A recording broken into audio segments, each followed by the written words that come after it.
Hey everyone, this is Scott from the Forgot to Grow podcast. Welcome to another edition of ReWatching Agents of S.H.I.E.L.D. Today I'm going to be talking about Season 4, Episode 16, What If? So this is the first episode of the Agents of Hydra storyline. I'm just going to be starting off with the plot summary and then just talking about my general thoughts about this episode and any Easter eggs or foreshadowing I might have noticed. Let's just start with that plot summary, which says, in the framework, Daisy discovers that she and Ward are agents of Hydra, working under Fitz and May. The tragic event from May's past has no longer happened. In the real world, she killed a young and human girl, but in the framework, she brought the girl back to the United States as a refugee who then became a mass murderer and the catalyst for Hydra to take over. Simmons awakens in a mass grave of S.H.I.E.L.D. agents and eventually comes across Coulson, who is teaching a Hydra-approved curriculum that warns against the dangers of Inhumans. Simmons is unable to convince Coulson that he is inside a virtual simulation he calls Hydra. Daisy races to find Simmons before the rest of Hydra and is followed by Ward, who reveals himself to be a mole inside Hydra for the Resistance. Daisy and Simmons try to exit the framework using a safeguard the latter created, but it has been blocked by Ada, who has entered the framework as the director of Hydra and Fitz's lover. Daisy then goes to Coulson and he remembers her name. So that's the plot summary for this episode. I really enjoyed this episode. This whole season might be my favorite season of the show yet to date. But this episode was fun because it's the first episode we get in the Agents of Hydra storyline. It's the first episode we get a full episode of them in this framework that Ada/Radcliffe have created together. And it's all Hydra everywhere.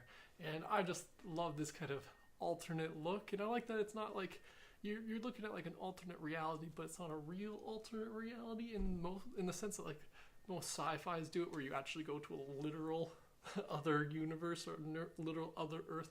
This one's a virtual one that's also an alternate reality. So I love that it's a new premise. It's a new take on this kind of old premise that we've gotten in sci-fi for so long.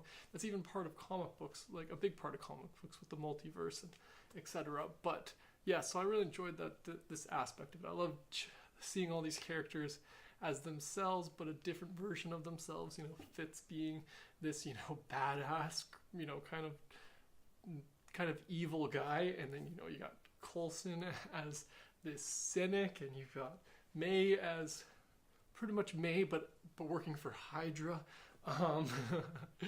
She's a badass everywhere.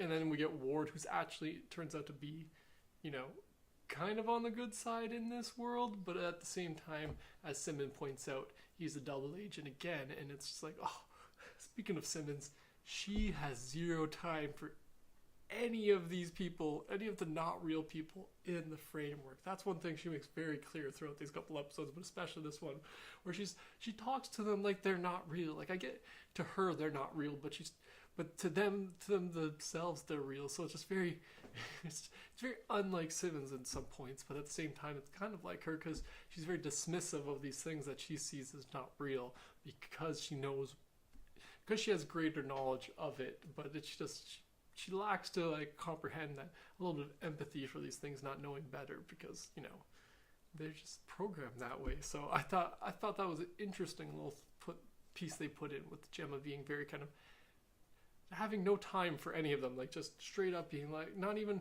trying to hide a little bit the fact that she's in a virtual reality from the people who are in a virtual reality, who don't know that they're in a virtual reality. She just talks to them like, she at one point calls Ward like a broken piece of code or something like that, and I'm just like, oh, that's quite insulting if you actually are inside a virtual reality. And yes, he might actually be a virtual piece of code, but it's like, oh, ow, that's mean, Gemma.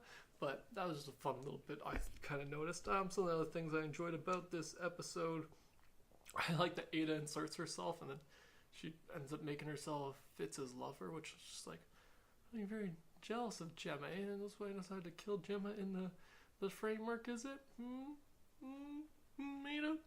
I thought you were only a robot, but apparently you already had some feelings before we gave you some, because you're crushing on Fitzy. But Fitz is probably the one character who I always love Fitz in this show. But this framework, Fitz is like, evil Fitz. You're so cold. You're so So I'm excited that we eventually get him back, but it's interesting to see this take on his character. But yeah, that's my general thoughts about this first episode of the Agents of Hydra storyline. I'm sure let me know in the comments below what you thought about this episode and what you thought of the Agents of Hydra storyline that we're going to be talking about for the next couple episodes. Thanks again for joining me today. Be sure to subscribe to the channel if you haven't already, and have a good one.